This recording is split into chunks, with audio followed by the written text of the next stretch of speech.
حضرت عمر رضی اللہ تعالی عنہ کی حالت۔ حضرت عمر رضی اللہ تعالی عنہ کے غلام حضرت اسلم رضی اللہ تعالی عنہ کہتے ہیں کہ میں ایک مرتبہ حضرت عمر رضی اللہ تعالی عنہ کے ساتھ حرہ کی طرف جا رہا تھا۔ ایک جگہ آگ جلتی ہوئی جنگل میں نظر آئی۔ اگر ابھی تک آپ نے یوٹیوب چینل ونور اسلامک سبسکرائب نہیں کیا تو کر لیں سبسکرائب اور بیل آئیکن بٹن کو کر لیں پریس، تاکہ ہر آنے والی نئی اور اچھی ویڈیو بر وقت آپ تک پہنچتی رہے۔ حضرت عمر رضی اللہ تعالی عنہ نے فرمایا کہ شاید یہ کوئی قافلہ ہے جو رات ہو جانے کی وجہ سے شہر میں نہیں گیا، باہر ہی ٹھہر گیا، چلو اس کی خیر خبر لیں، رات کو حفاظت کا انتظام کریں۔ وہاں پہنچے تو دیکھا کہ ایک عورت ہے جس کے ساتھ چند بچے ہیں جو رو رہے ہیں اور چلا رہے ہیں، اور ایک دیگچی چولہے پر رکھی ہے جس میں پانی بھرا ہوا ہے اور اس کے نیچے آگ جل رہی ہے۔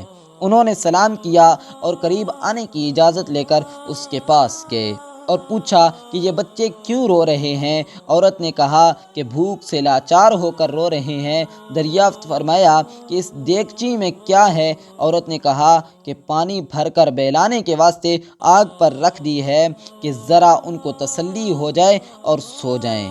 امیر المومنین حضرت عمر رضی اللہ تعالی عنہ رونے لگے۔ اسلم رضی اللہ تعالی عنہ کہتے ہیں کہ حضرت عمر رضی اللہ تعالی عنہ مجھے ساتھ لے کر واپس ہوئے اور ایک بوری میں بیت المال میں سے کچھ آٹا اور کھجوریں اور چربی اور کپڑے اور کچھ درہم لیے، غرض اس بوری کو خوب بھر لیا اور فرمایا کہ یہ میری کمر پر رکھ دے۔ میں نے عرض کیا کہ میں لے چلوں؟ آپ رضی اللہ تعالی عنہ نے فرمایا نہیں، میری کمر پر رکھ دے۔ 2-3 مرتبہ جب میں نے اصرار کیا تو فرمایا کیا قیامت میں بھی میرے بوجھ کو تو ہی اٹھائے گا؟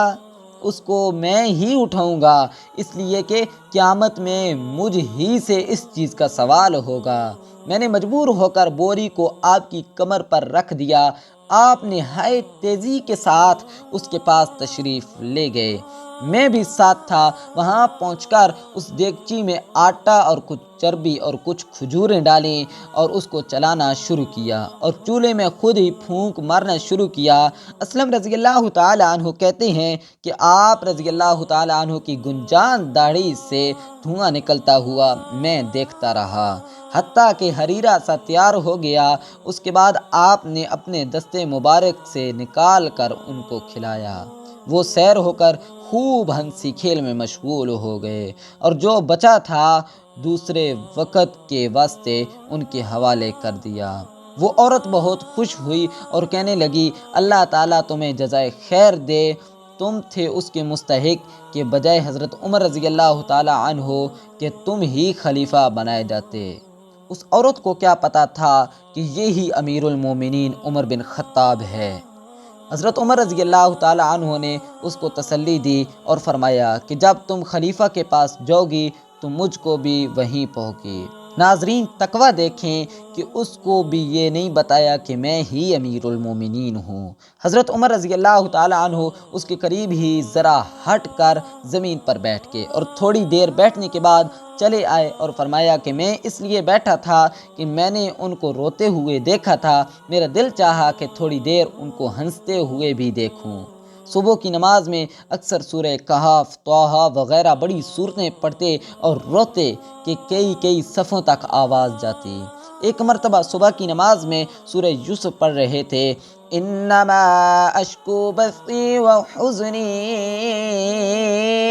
الی اللہ، اس جگہ پر پہنچے تو روتے روتے آواز نہ نکلی۔ تہجد کی نماز میں بعض مرتبہ روتے روتے گر جاتے اور بیمار ہو جاتے۔